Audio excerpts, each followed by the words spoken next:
एक दिन की बात है, एक छोटी सी छतरी में बैठी हुई एक भूखी और बचपन से अधूरी लड़की अस्मा बारिश के भीगते हुए जिल्द के नीचे इकट्ठी थी। बारिश के पानियों के तपाक से इसके दिल की धड़कन तेज हो रही थी, लेकिन इसके चेहरे की मुस्कुराहट खत्म हो चुकी थी। इसने छेटी को अपने सर से उतार कर इसे जमा करके घर की तरफ चल पड़ी। रास्ते में जब उसने एक मकान की तरफ देखा तो दिल इसका धड़क रहा था, क्योंकि वो वही जगह थी जहां इसकी माँ की यादें इसके साथ चली आ रही थी।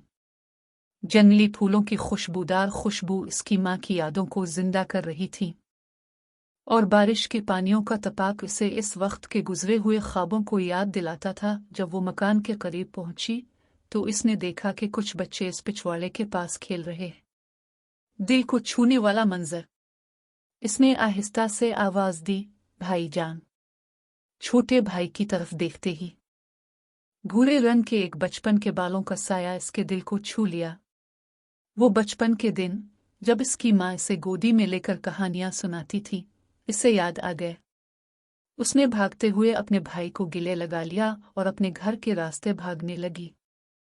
वक्त बहुत तेजी से गुजर रहा था और रास्ते में उसने अपनी जिंदगी के तमाम मोमेंट्स को जोड़ दिया।